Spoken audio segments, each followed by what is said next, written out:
परम पूज्य गुरु श्री विनम्र सागर गुरुदेव की, द्वादशांग गुणवाणी माता की।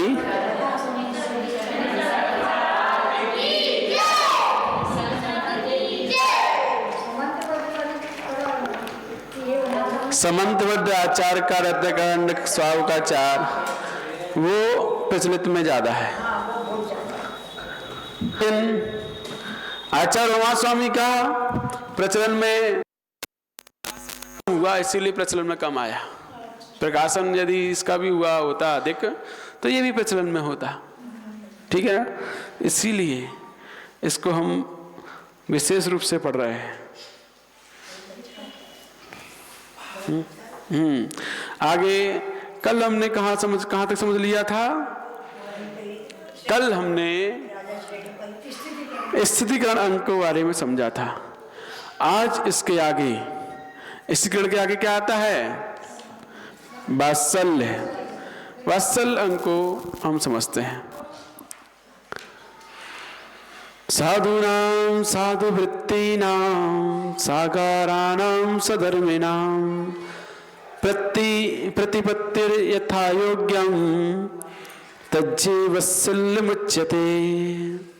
तो यहाँ कहा जा रहा है उत्तम चारित्र को धारण करने वाले मुनराजों का तथा धर्मात्मा गृहस्थों का यथा योग्य आदर सत्कार करना, पूजा सेवा करना, उनकी वैयावृत्ति करना विद्वानों के द्वारा वात्सल्य अंग कहलाता है। तो ये क्या कहा जा रहा है यहाँ पर कि उत्तम चारित्र को धारण करने वाले जो मुनराज हैं, रत्नत्य धर्म का पालन करने वाले, सम्यक दर्शन, सम्यक ज्ञान, सम्यक चारित्र का पालन करने वाले मुनराज तथा धर्मात्मा ग्रस्तों का तथा हमारे साधर्मी जो अणुव्रति हैं, है ना, सम्यक दृष्टि हैं, ऐसे धर्मात्मा ग्रस्तों का यथा योग्य आदर सत्कार, पूजा सेवा करना, उनकी वैयावृत्ति करना, ये वात्सल्य अंग कहलाता है। और इस वात्सल्य अंग का वही पालन कर सकता है जिसके हृदय में भेदभाव पक्षपात नहीं होता है। क्योंकि जहां भेदभाव, संघवाद, पंथवाद, समाजवाद और आदि आदि वादों को लेकर विवाद हृदय में पड़े हुए हैं, वहां पर वात्सल्य अंग नहीं हो सकता है। क्योंकि वात्सल्य अंग क्या कहला रहा है कि आपके नगर में कोई भी उत्तम चारित्र को धारण करने वाले मुनराज आए, चाहे किसी भी संघ के हों, चाहे किसी भी समाज के हों, है ना। बहुत से लोग कहते हैं हमारे समाज के आएंगे तो हम जाएंगे। बुंदेलखंड में ऐसा है, और भी कहीं बहुत जगह है ऐसा, राजस्थान में जाने कहाँ है कि अपने समाज के कोई व्यक्ति मुनि बन गए तो वो उनकी अधिक पूछे, क्योंकि वो अपने समाज के हैं। हम जिस समाज के वही वो समाज के हैं, तो वो उनकी अधिक और दूसरे वो कम। तो ये समाजवाद, संघवाद, इस संघ के हम मानते हैं, उस संघ के हम नहीं मानते हैं, संघवाद। हाँ, और संघवाद में भी अब संतवाद चल गया है। संघ में भी संतवाद कि इस संघ के इस संत को हम ज्यादा मानते हैं, इस संघ के संत को मानने वालों को ज्यादा मानते हैं, अन्यथा नहीं मानते। ये भी चल गया है। एक ही संघ में अलग अलग संतों के अलग अलग ग्रुप बट गए हैं, ये भी हो गया है संतवाद। तो देखो, संघवाद, संतवाद, पंथवाद, समाजवाद, बहुत सारे बट गए और हम बढ़ते ही चले जा रहे हैं। इस कारण से हमारा वात्सल्य जो था सबके प्रति खत्म होता जा रहा है। बस एक विशेष व्यक्ति के प्रति, एक संघ विशेष के प्रति, एक पंथ विशेष के प्रति हमारा वात्सल्य रह गया है। तो क्या हम सम्यदृष्टि कहलाएंगे? नहीं कहलाएंगे, क्योंकि हमारे हृदय में सबके लिए सब रत्नत्व धर्म का पालन करने वाले हैं। सब अपने घर को छोड़कर, मोह को छोड़कर वही चर्या कर रहे हैं चौथे काल में की जाती थी। बताओ, चौथे काल में भी साधु नगर रहते थे, आज भी नग्न रहते नहीं रहते? ऐसा तो नहीं कि लंगोटी वगैरह पहन लेते हो बाद में, नहीं ना, नग्न रहते हैं। चौथे काल में पैदल विहार करते थे, आज भी पैदल विहार करते हैं। ये तो नहीं साइकिल में जाते हो, नहीं ना।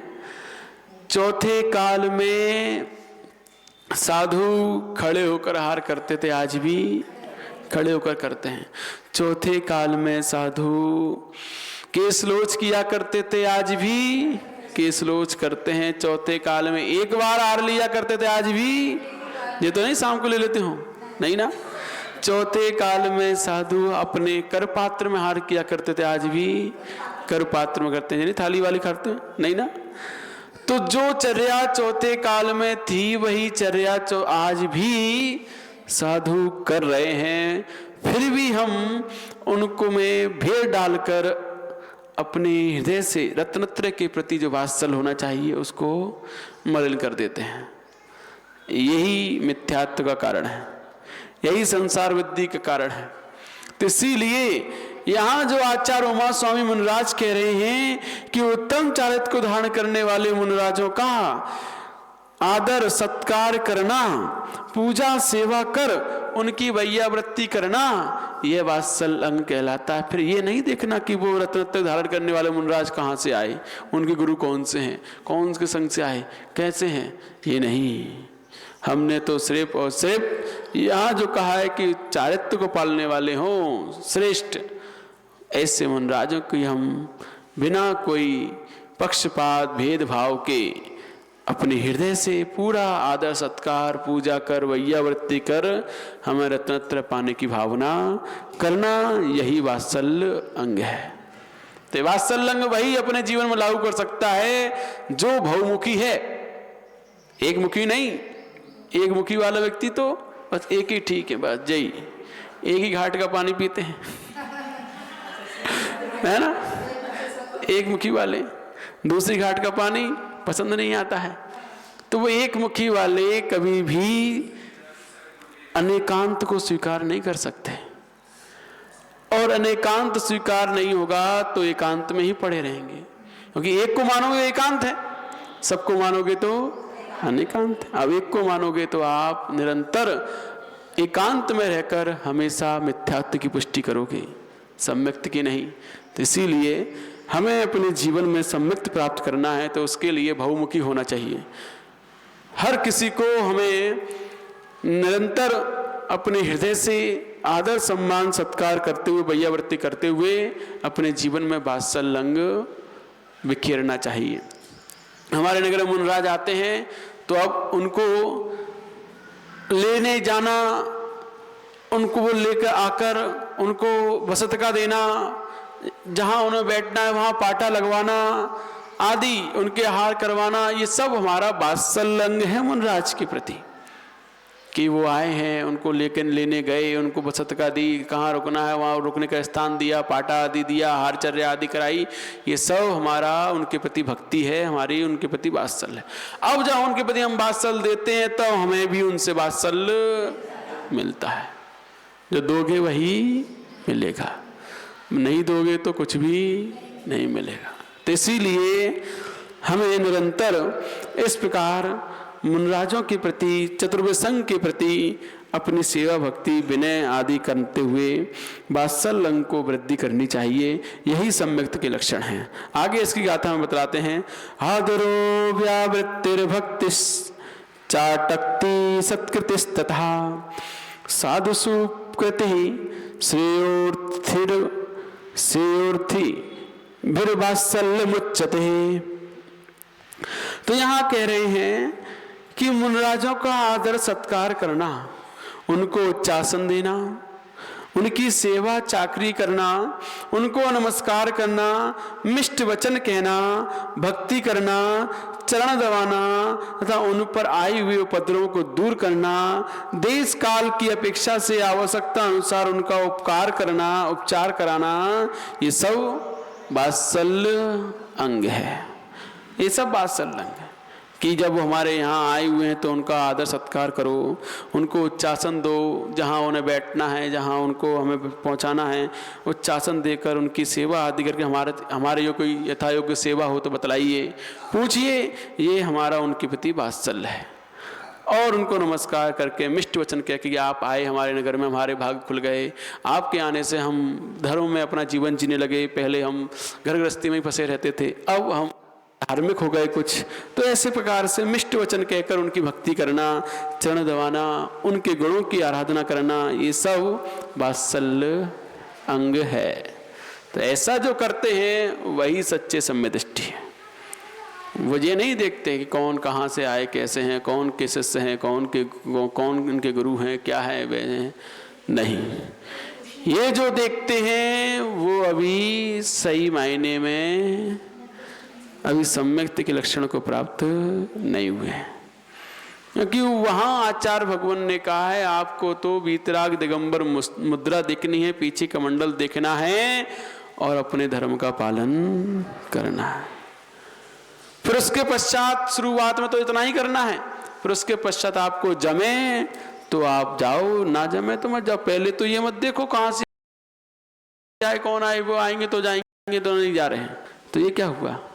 पहले जाओ चाहे कोई भी हो, फिर आप वहां जाओ, देखो, समझो उनकी चर्या को, फिर उसके पश्चात आपको उनकी चर्या योग लगे तो ठीक है, नहीं लगे तो अपने घर बैठो, कौन मना करता है। लेकिन पहले तो पहुंचो, है ना। पहले पहुंचना, बिना किसी भेदभाव के, बिना किसी पक्षपात के उनकी सेवा शुश्रूषा करना, नमन करना, वैयावृत्ति करना, ये सब हमारे अंतरंग का वात्सल अंग है। फिर जब हम उनको देख लेते हैं, समझ लेते हैं कि ठीक है चर्या, ठीक है उनका रत्नत्रय, ठीक है उनका ज्ञान, तो हम दौड़े दौड़े जाते हैं। और पहले से ही अंतरंग में कसाय भर के बैठे हुए हैं कि नहीं माँ नहीं जाते, हम माँ जाएंगे, यही करेंगे, तो अभी आपके अंदर मिथ्यात्व ही भरा है, गंदगी ही भरी है, कूड़ा कचरा ही है, वही निकलेगा बाहर। तो इसीलिए कुएं में जो होता है वही निकलता है। तो इसीलिए पहले से ही ऐसे विचार नहीं बनाने चाहिए। पहले हमें उनकी भक्ति पूजन आदि करके पूर्ण वात्सल्य के साथ उनकी सेवा शुश्रूषा करनी चाहिए। यही सम्य दृष्टि के लक्षण हुआ करते हैं। आगे इसके बता रहे हैं कि इस वात्सल्य अंग में कौन प्रसिद्ध हुआ? विष्णु कुमार मुनिराज। महापद्म सुतो विष्णु मुनीना हस्तिनापुरे बलदिष्कृतं विघ्नं शमयामास वत्सलम।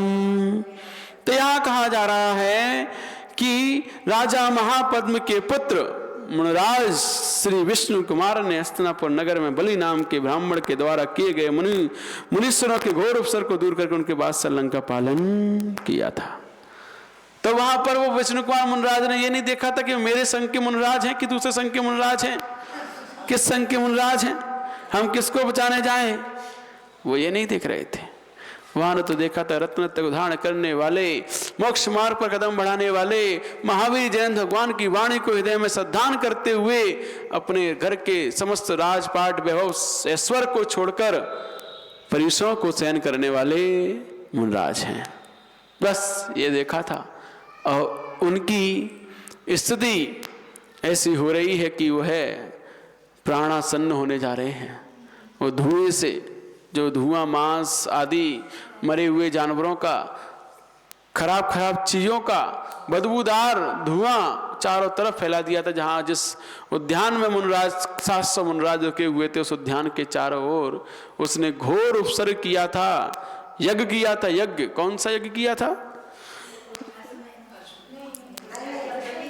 कोई ऐसा यज्ञ किया था जिसमें जानवरों को, मरे हुए जानवरों की आहुति दी जा रही थी। तो ऐसे यज्ञ चल रहा था। तो उस यज्ञ में निरंतर बदबूदार जानवर, मरे हुए जानवरों को जब भूना जा रहा था और उससे निकलने वाला धुआं चारों ओर फैल रहा था, उन मुनिराजों के ऊपर ऐसा घोर उपसर्ग हो रहा था। लगातार 7 दिन तक वो चलता रहा। बताओ, 7 दिन तक वो घोर उपसर्ग होता रहा। वहां की जनता कुछ नहीं कर पाई। क्या करे? जब राजा ही दक्षक जो होता है वो भक्षक बन जाए तो प्रजा क्या करे? हम जिसको ऊपर हमने पूरा राज्य सौंप दिया है, पूरा देश जिसके हवाले कर दिया है, ऐसा राजा ही हमारा दुश्मन हो गया है, शत्रु हो गया है, और हमें कौन बचाएगा? किसके शरण में जाएं? किससे कहें जाकर कि बचाओ? तो वहाँ सारी की सारी प्रजा दुखी थी, परेशान थी, लेकिन किससे कहें, क्या कहें? राजा ही ऐसा कर रहा है, क्योंकि 7 दिन का राज उसे मिल गया था बलि को, तो वही ऐसा कर रहा था। तब विष्णु कुमार मुनिराज जिन्हें रिद्धियां प्राप्त थी, केवल ज्ञान जिन्हें होने वाला था कुछ अंतर्मुहूर्त पश्चात, तो उन्होंने अपने केवल ज्ञान की चिंता ना करते हुए मुझे पहले मुनिराजों की रक्षा करनी है। यह है वात्सल्य कि दौड़े दौड़े चले आए वो अपने मुनराजों की रक्षा करने के लिए अपने खुद के नगर हस्तिनापुर में यह घटना हो रही थी तो उन्हें और ज्यादा पीड़ित हुए कि मेरे नगर में जहां मेरा भाई राजा था उसके होते हुए ऐसा हो रहा है। तब वह अपने सबसे पहले अपने भाई को जाकर डांटते हैं कि तेरे होते हुए ऐसा कैसे हो गया कि अपने नगर में ही ऐसा हुआ, मुनराजों के ऊपर घोर उपसर्ग हो रहा है तो कुछ नहीं कर रहा है। तो उन्होंने कहा मैं क्या करूं, मैं वचनबद्ध हूं, वचन दे दिया था मैंने, तुम्हें जो मांगना है मांग लो। तो उसने 7 दिन का राज्य मांग लिया है, इस कारण से ये वो कर रहा है। अब ये राज्य जब इसके अधीन है 7 दिन, मैं कुछ नहीं कर सकता हूं। तब उनका तुम वचनबद्ध हो, मैं नहीं, मैं करता हूं। तब उन्होंने विष्णु कुमार मुनिराज ने अपनी विक्रिया के माध्यम से मुनिपद को छोड़ते हुए वामन पद को अंगीकार किया और वामन पद अंगीकार करके फिर उन्होंने उससे 3 पग जमीन मांगी। 3 पग जमीन मांगकर और उसने कहा मांग लो, क्योंकि वो ब्राह्मणों को दान देता था तो ब्राह्मण का रूप धारण करके आए थे। 3 पग जमीन मांगी और उसने कहा मांग लो 3 पग जमीन, नाप लो जितनी नापनी है। तो नापते हुए 1 पग सुमेरु पर्वत पर, 1 पद मानुषोत्तर पर्वत पर, पूरा का पूरा 2.5 लोग नाप दिया। जम्बूद्वीप का सुमेरु पर्वत और पुष्कर द्वीप का मानुषोत्तर पर्वत, पूरा 2.5 द्वीप नप गया। उन्हें तीसरा पैर कहाँ रखूं, जमीन नहीं बची है। मतलब मेरे पीठ पे, बोल कहाँ रखूं, तेरे सिर पर, पीठ पर। तब वो कहता है मुझे क्षमा कर दो, क्षमा कर दो, मुझसे गलती हो गई। उसको पहले ये हवन बंद कर, ये यज्ञ बंद कर, तब तो ये क्षमा किया जाएगा। तो वो बंद करने की आज्ञा देता है, तब उनका उपसर्ग दूर होता है। तो इस प्रकार वह विष्णु कुमार मुनि जो 700 मुनराजों पर होने वाले घोर उपसर्ग को बिना किसी पक्षपात, बिना किसी भेदभाव, बिना किसी संतवाद के, पंथवाद के दौड़े दौड़े उनको उपसर्ग को दूर करने के लिए चले आए थे। यही सच्चा वात्सल्य होता है। वहाँ पर कोई भी ये नहीं देखते हैं कहाँ से आए, कौन आए, किसके गुरु हैं, किसके शिष्य हैं। ये सब देखना ही तो मिथ्यात्व है ना। देखो लेकिन भेदभाव मत करो। जानना सब कुछ है ना, जानने में कोई बुराई नहीं है, लेकिन जानकर मुंह सिकोड़ने में बुराई है, क्योंकि यही तो हमारे अंतरंग की कलुषताएं हैं, विकार भाव हैं। और यही विकार भाव तो मिथ्यात्व के कारण हैं, हेतु हैं, और जो हमें संसार में निरंतर भटकाते हैं। इससे बचना है तो हमें निरंतर सम्यक्त जैसे परिणाम रखने होंगे। कल हमने बताया ना राय सैनिक के बारे में, कि देखो वो राय सैनिक सामने वो मुनराज खड़े हैं, मछली पकड़ रहे हैं, आरका गर्भवती बैठी हुई है, फिर भी वो राय सैनिक उतर के आता है रथ में से और आकर सबसे पहले क्या बोलता है, नमोस्तु। मुझे नहीं पूछता कौन संग के हो, कहाँ से आए हो, कैसे हो, ये नहीं पूछता है, पहले नमोस्तु करता, फिर पूछता है क्या कर रहे हो, ये आपके करने योग्य नहीं है। तो पहले अपना जो कर्तव्य है वो कीजिए, उसके बाद आप अपना कार्य कीजिए। तो ये हमारा कर्तव्य होता है कि हमें कहीं भी दिगंबर मुनराज दिखाई दें, हम पूर्ण भक्ति भाव के साथ, पूर्ण वात्सल्य के साथ यथा योग्य उनकी विनय सेवा करके अपने सम्यक्त को मजबूत बनाएं, दृढ़ बनाएं। यही हमारा कर्तव्य है यदि हम चाहते हैं संसार के दुखों से बचना। तो अन्यथा नहीं बच सकते 3 काल में, क्योंकि मिथ्यात्व निरंतर आपको दुख ही देगा, दुख में भटकाएगा, संसार की 4 गतियों में ले जाएगा। इसीलिए हमें निरंतर श्रेष्ठ परिणामों को बनाने का प्रयास करना है, तभी आप इस वात्सल्य अंग को प्राप्त कर सकते हो और इस योग्य अपनी चर्या कर सकते हो, है ना। तब जाकर हम सम्य दृष्टि कहलाते हैं। समझ में आ गया? सम्य दृष्टि कौन हो सकता है? जो बहुमुखी होता है, अनेकांत में ही होता है, एकांत में नहीं होता, एकमुखी नहीं होता, पक्षपाती नहीं होता, भेदभावी नहीं होता, जो सिर्फ और सिर्फ रत्नत्रय धर्म का उपासक होता है, धर्मात्मा गुरुओं का, जो देव साज गुरु का भक्त होता है, वही सच्चा सम्य दृष्टि होता है। यही समझना चाहिए, तब जाकर हमें वात्सल्य का पालन कर सकते हैं। आगे इसके प्रभावना अंग, आत्मा प्रभावनीयो रत्नत्रय तेजसा सतमेव दान तपोजन पूजा विद्यातिशय धर्मः। यहाँ कह रहे हैं रत्नत्रय रूपी तेज से अपनी आत्मा को सदा प्रभावशाली बनाना चाहिए। जो हमारा रत्नत्रय है, सम्यक दर्शन, ज्ञान, चारित्र, इसके तेज से अपने आप को, अपनी आत्मा को इतना प्रभावशाली बनाओ कि आपको देखकर लोग प्रभावित हो जाएं। ये साधुओं के लिए कहा है प्रभावनांग, और श्रावकों के लिए दान देकर धर्म की प्रभावना करो, तपस्रण कर, तपस्या करके भी, उपवास आदि करके भी, जैन भगवान की उत्कृष्ट पूजा कर, विधान आदि अष्टांग का पर्व की पूजा, दशलक्षण पर्व की पूजा आदि उत्कृष्ट पूजा कर, तथा अनेक विद्याओं का अतिशय दिखलाकर, जो विद्याधर लोग होते हैं ना, ये विद्याओं का अतिशय दिखलाकर जैन धर्म को सदा प्रभावशाली बनाना चाहिए। ऐसा आगम की आज्ञा है। ये आगम का उपदेश है कि गुरुओं के लिए, मुनिराजों के लिए बोल दिया कि रत्नत्व रूपी तेज से आप अपने तेज को इतना बढ़ाएं, अपनी चर्या को अपने इतना श्रेष्ठ बनाएं, अपने चारित्र को, कि आपको देखकर लोग प्रभावित हों, आप जैसा बनने के लिए तत्पर हों। ये प्रभावना है कि जब साधु को देखकर कोई व्यक्ति साधु बनने की भावना भाता है, या अणुगति होने की भावना भाता है, या अपने जीवन में नियम संयम लेकर अपने आप को आगे बढ़ाने की भावना भाता है, समझना ये प्रभावना चल रही है। यही प्रभावना है। वो प्रभावना नहीं कि हो अल्लाह हो रहा खूब, वो प्रभावना कुछ नहीं है। साधु के द्वारा की गई प्रभावना तो यही है कि उसके आ जाने पर लोगों के अंदर कितने नियम संयम धर्म के प्रति लगाव बना है, कौन कितना धर्म से अधिक जुड़ा है, ये श्रेष्ठ प्रभावना है। धर्म से, गुरुओं से जुड़ना, देव शास्त्र गुरु से कितना लगाव बना है लोगों का, यही तो प्रभावना है। कि दौड़े दौड़े आते हैं, अब गुरुओं के पास दौड़े दौड़े आते हैं भगवान के दर पर, ये प्रभावना है। और ये मुनिराजों के द्वारा होती है, और श्रावकों के द्वारा जो दान देकर प्रभावना की जाती है, 4 प्रकार का दान देकर, है ना, वो 4 कौन कौन सा? आहार दान, औषधि दान, अभय दान, शास्त्र दान।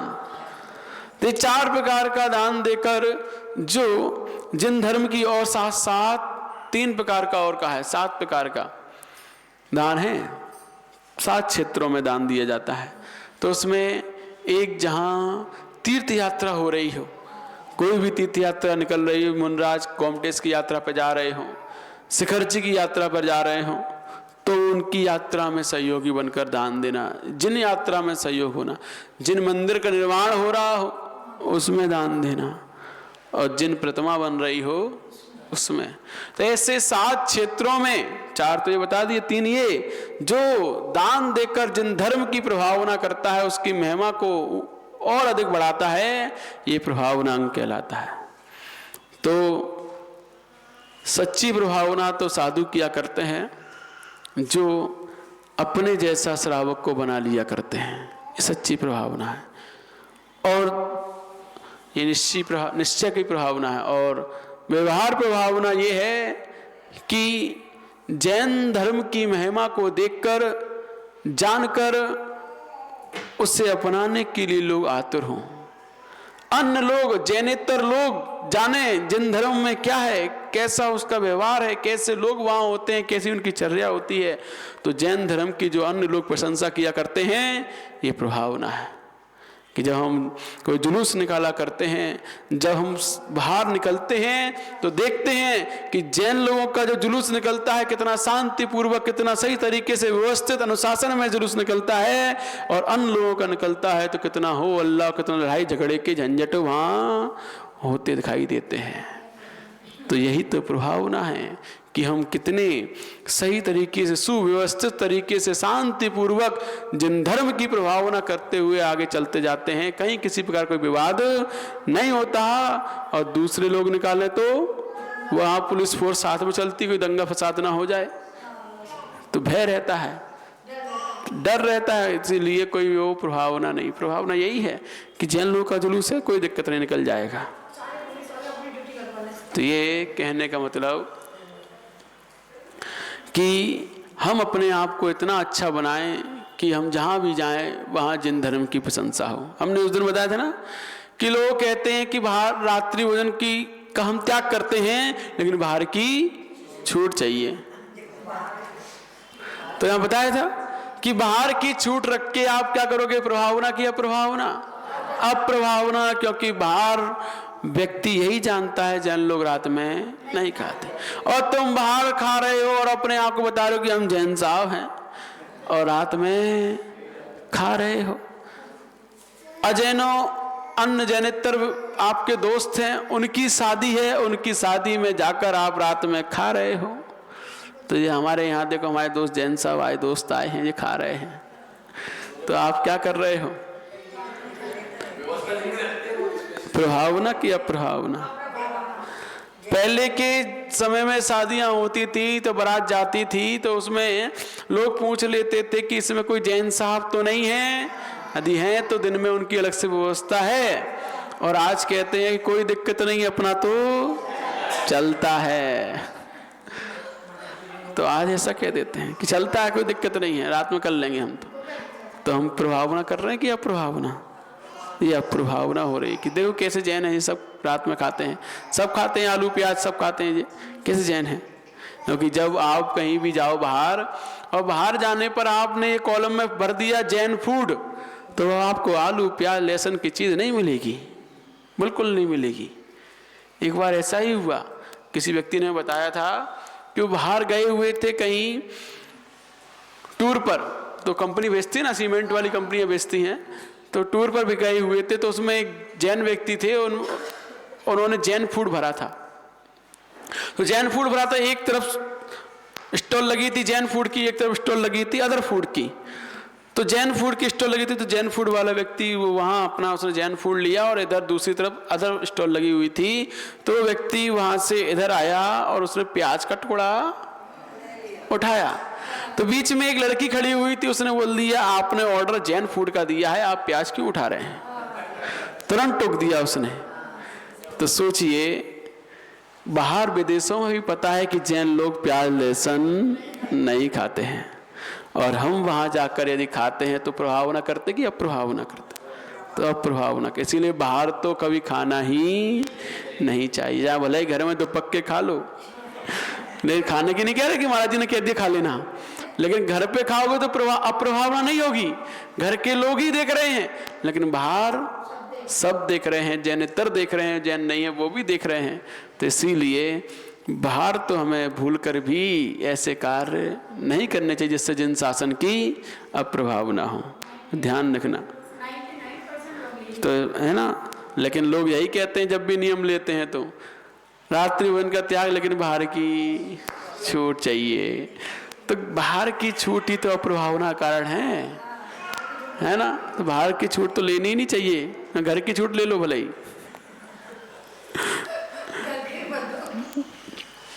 तो कहने का मतलब हमें निरंतर अपने जीवन में ऐसे कार्य करने चाहिए जिससे कि जिन धर्म की महिमा निरंतर बढ़ती हो, प्रभावशाली हो।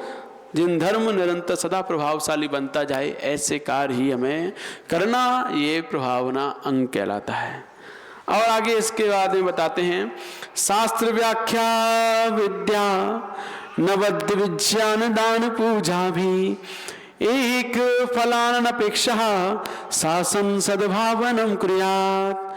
तो बिना किसी सांसारिक सुखों की अपेक्षा के शास्त्रों का उपदेश देकर, विद्या की चतुरता प्रकट कर, निर्दोष विज्ञान को धारण कर, दान देकर और जैन भगवान की पूजा विधान कर भगवान जैन देव की शासन की महिमा सदा प्रकट करते रहना ही इसी को प्रभावनांग का है। अब यहाँ बता दिया प्रभावनांग में आपको करना क्या क्या है जिससे जैन शासन की प्रभावना होती है। तो बता दिया कि बिना किसी सांसारिक सुखों की अपेक्षा कर शास्त्र का उपदेश देना, ये भी प्रभावना है।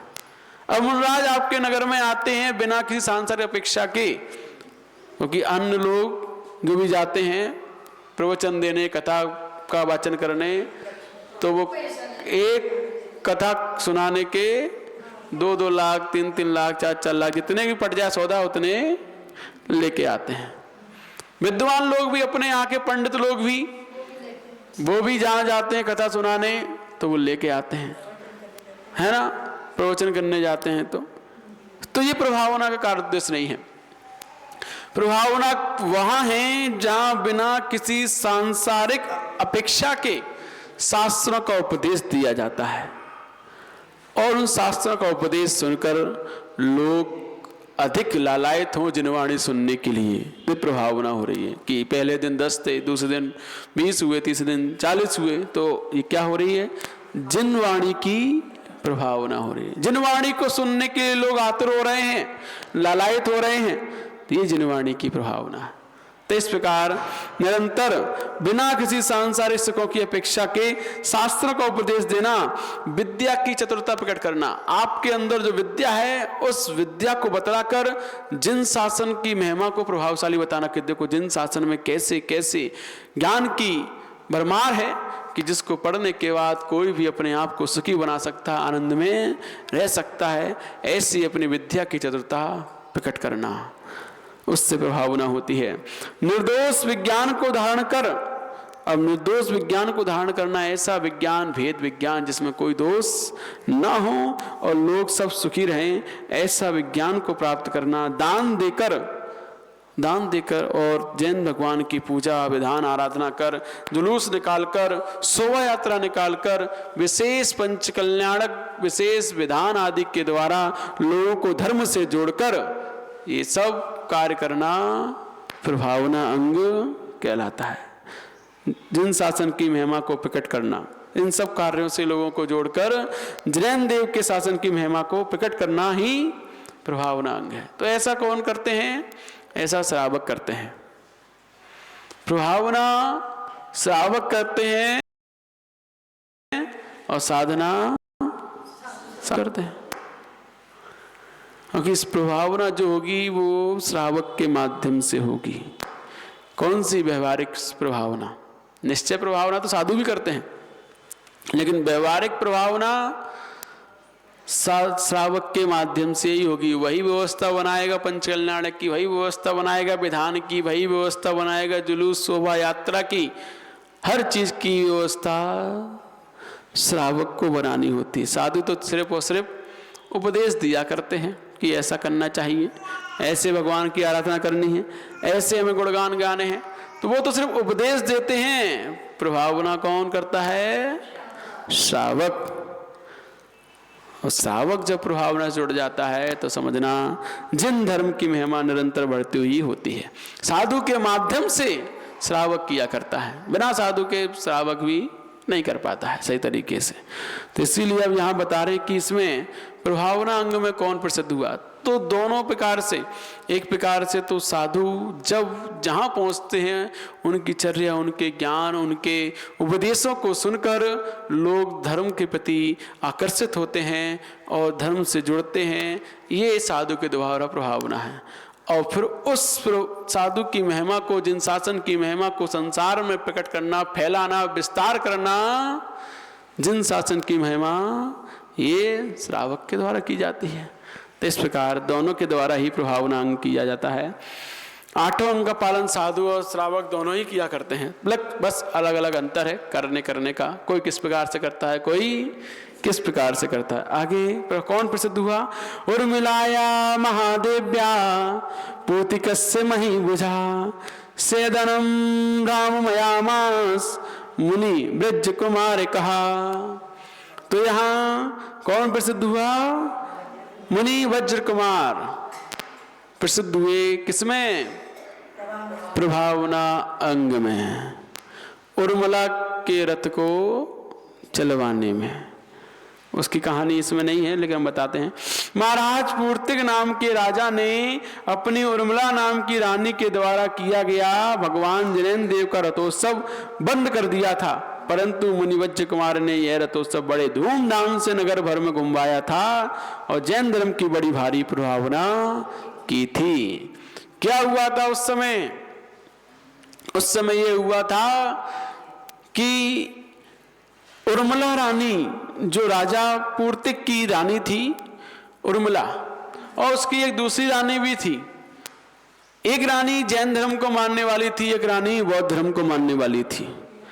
अब बौद्ध धर्म को मानने वाली रानी कह रही है कि इस रानी का रथ मैं नहीं निकलने दूंगी, पहले रथ मेरे भगवान का निकलेगा, बौद्ध धर्म का निकलेगा, उसके पीछे जैन धर्म का रथ निकलेगा। तो राजा ने भी दूसरी रानी की बात को मानकर कहा कि उर्मिला रानी का रथ पीछे आएगा और इस रानी का रथ आगे जाएगा। तब उर्मिला रानी ने कहा कि ऐसा कदापि नहीं हो सकता, जिन शासन का रथ वो भी पीछे कभी नहीं चल सकता है।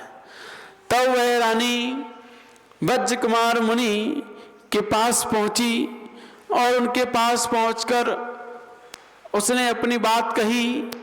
तब वज्र कुमार मुनि जो पूर्व अवस्था में, गृहस्थ अवस्था में विद्याधर थे, तब लेकिन मुनि बनने के बाद सारी विद्या तो छोड़नी पड़ती हैं, लेकिन कुछ विद्याधर लोग, उनके दर्शन, उनके भाई बंधु, उनके रिश्तेदार जो गृहस्थ अवस्था के थे, वो उनके दर्शन करने उस दिन आए हुए थे।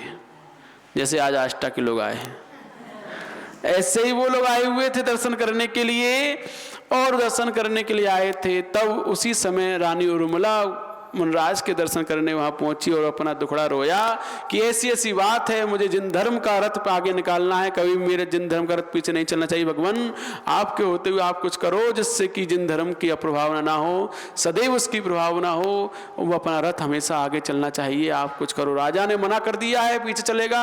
अब राजा के आगे कौन उल्लंघन कर सकता है? कोई नहीं कर सकता है। अब क्या करें, कैसे करें? तो उन्होंने कहा तुम चिंता मत करो, ये लोग आए हैं ना, ये सब कर लेंगे। अब वो उनकी गृहस्थ अवस्था के भाई बंधु थे, तो उन्होंने उनको आज्ञा दी, तुम लोगों के पास विद्याएं हैं, तुम विद्या धरो, अपनी विद्याओं का प्रयोग करो और जिन शासन का रथ आगे चलाकर पूरे नगर में घुमाओ, ये तुम्हें करना है। तब वह मुनराज उनको उपदेश देते हैं और वे दोनों के सबके विद्याधर जाकर वहां पर आगे बौद्ध भगवान का रथ खड़ा होता है, पीछे जिन शासन का रथ खड़ा होता है, क्योंकि वो निकलने की तैयारी होती है, उस समय खड़े हुए थे।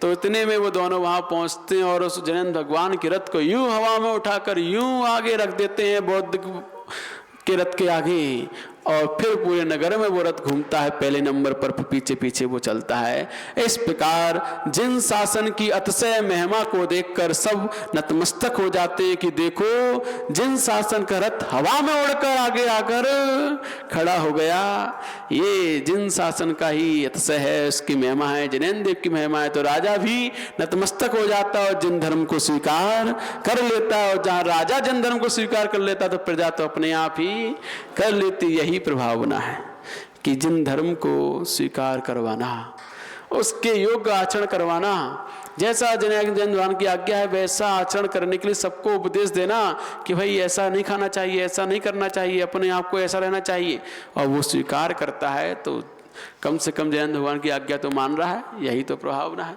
तो इसीलिए निरंतर हमें जैन भगवान की महिमा को निरंतर प्रकट करते रहना ही प्रभावना कहलाता है। तो ऐसे वज्र कुमार मुनि के उपदेश से उन विद्याधर लोगों ने जाकर जिन धर्म के रथ को आगे चलाकर जिन शासन की महिमा को अतिशय को प्रकट किया था, इसलिए वज्र कुमार मुनि प्रसिद्ध हुए।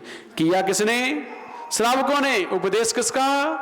मुनि का। तो उपदेश मुनि का होता है, करते श्रावक ही हैं। ठीक। अब उसके आगे एतैरष्ट विरंगैश्च सम्यक्तम यस्य मानसे सुदृढ़ तस्य तज्जेया मन्यथा तस्य हानितः।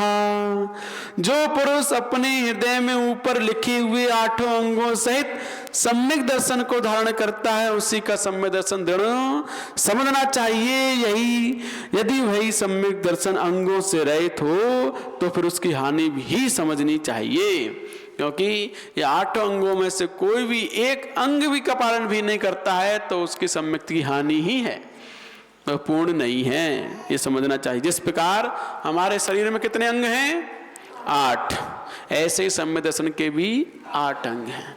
8 अंग कौन कौन से हमारे पता है आप लोगों को? 8 अंग: सिर, हाथ, 2 हाथ, 2 पैर, कितने हो गए? 5। छाती 6, पीठ 7 और नितंब 8, ऐसे ये 8 अंग सहित शरीर बनता है।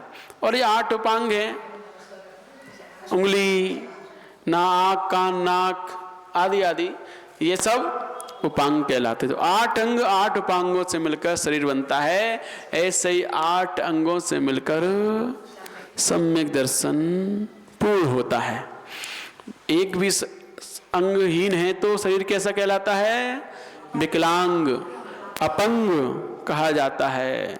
और अपंग विकलांग शरीर कोई भी सिद्धि कार्य नहीं होता, दीक्षा के योग्य नहीं होता, केवल ज्ञान के योग्य नहीं होता है, वह श्रेष्ठ नहीं होता है। तो श्रेष्ठ वही होता है जो संपूर्ण अंग सांगोपांग सहित होता है। इसीलिए हमें निरंतर पूर्ण सम्यक्त के गुणों का पालन करते हुए अपने जीवन में सम्यक्त को धारण करना ही श्रेष्ठता है, हमारा श्रेष्ठ पुरुषार्थ है। अब इसके आगे बता रहे हैं कि ये 8 अंग हैं, ऐसे सम्यक दर्शन के 8 गुण भी हैं। 8 अंग हैं तो 8 गुण हैं। अब 8 गुण कौन कौन से हैं? सुने आप लोगों ने कभी सम्यक दर्शन के 8 गुण? सुने कि नहीं सुने? कोई बात नहीं है, आज सुन लो। अरे आज सुन लो, याद आ जाए तो बता देना। सुनो, संवेगो निर्वेदो निंदा गर्हा ततोपशमो भक्तौ वात्सल्यम तो अनुकंपा चाष्ट गुणा संति सम्यक्त्वे। इन ऊपर लिखे अंगों के सिवाय सम्यक दर्शन के संवेग, निर्वेद, निंदा, गर्हा, उपशम, भक्ति, वात्सल्य और अनुकंपा, ये 8 गुण और होते हैं। ये गुण हैं, वो अंग हैं। अंग से शरीर बना, 8 अंगों के मिलने से शरीर बना। लेकिन इस शरीर का गुण क्या है? गुण रूप, रस, गंध, स्पर्श, इसके 4 गुण हैं, जिसमें रूप, रस, स्पंद, रूप, रस, गंध और स्पर्श पाया जाता है, वो पुद्गल है। और पुद्गल में 4 गुण होते ही होते हैं। ऐसे ही जिसमें ये 8 गुण पाए जाते हैं वो सम्यक्त से सहित है, समझना चाहिए। वो 8 अंग का पालन करने वाला होता है। कौन कौन से 8 अंग हैं? संवेग, दूसरा निर्वेद, तीसरा निंदा, चौथा गर्हा, 5वां उपशम, 6वां भक्ति, 7वां वात्सल्य। अब यहाँ वात्सल्य गुण रख दिया है, जबकि वात्सल्य की जगह आस्तिक्य गुण आता है और अनुकंपा, क्योंकि वात्सल्य अंग में भी आता है और गुण में भी तो सेम हो रहा है, इसीलिए वहां आस्तिक गुण रखा गया। प्रसम, संवेग, आस्तिक, अनुकंपा, ये 4 गुण तो आते हैं। तत्वसूत्र में कहाँ आते हैं?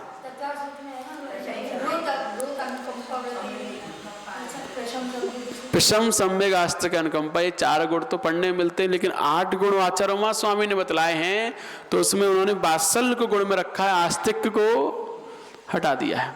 यहाँ आस्तिक नहीं लिया गया, लेकिन अन्य ग्रंथों में प्रसम, सम्यक, आस्तिक, अनुकंपा, ये 4 देखने को मिलते हैं। तो ऐसे 8 गुण हुआ करते हैं। अब बता रहे हैं इन 8 गुणों की परिभाषाएं क्रम क्रम से। संवेग की जान लो, उसके बाद अपन आगे पढ़ेंगे कल से। आज संवेग समझ लेते हैं। संवेग किसे कहते हैं? देव दोषोज्यते धर्मे तथा शास्त्रे हिते गुरौ निर्ग्रंथे योनुरागा स्यात् संवेगः सनिगद्यते। जन्म, मरण आदि 18 दोषों से रहित देव में, हिंसा आदि दोषों से रहित धर्म में, आत्मा का हित करने वाले शास्त्र में और परिग्रह रहित गुरु में अत्यंत अनुराग होना या प्रेम रखना संवेग कहलाता है।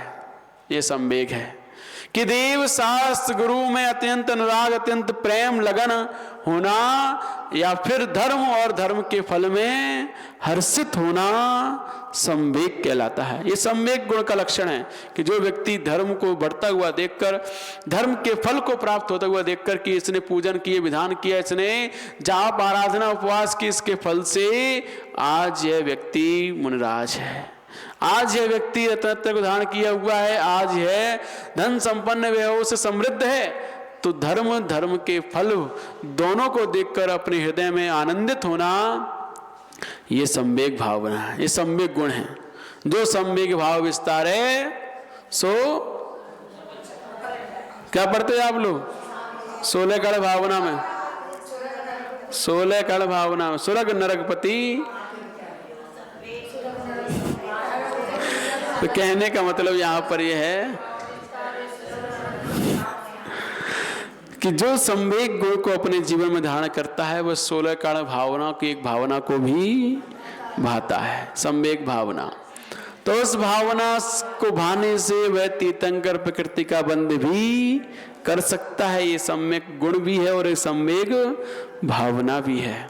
दोनों प्रकार से ये दोनों में आता है इसका नाम। तो कहने का मतलब अपने हृदय में देव शास्त्र गुरु के प्रति, कौन से देव? जो 18 दोषों से रहित हैं वो देव, वीतरागी देव, ना कि रागी सरागी। हिंसा आदि दोषों से रहित धर्म में, ऐसा धर्म जो अहिंसा परमो धर्म, जो अहिंसा ही परम धर्म है, जिसमें ऐसे धर्म में और आत्मा का हित करने वाले शास्त्र में और परिग्रह रहित गुरु में जो अनुराग है, प्रेम है, लगन है उनके प्रति, ये संवेग गुण है। अब एक गुरु के प्रति नहीं, हमारे समस्त दिगंबर साधु के प्रति, रत्नत्र पालन करने वाले मुनराजों के प्रति जो अत्यंत प्रेम अनुराग होता है, वही संवेग गुण को प्राप्त कर पाता है। तो इसीलिए हमें अपने जीवन में इस प्रकार के गुणों को धारण करें जिससे आप समदृष्टि बन पाएं। आज के लिए इतना ही। जय बोलिए परम पूज्य आचार्य श्री उमा स्वामी महामृराज की, परम पूज्य आचार्य श्री ब्रह्म सागर गुरुदेव की, द्वादशांग गुरुवाणी माता की।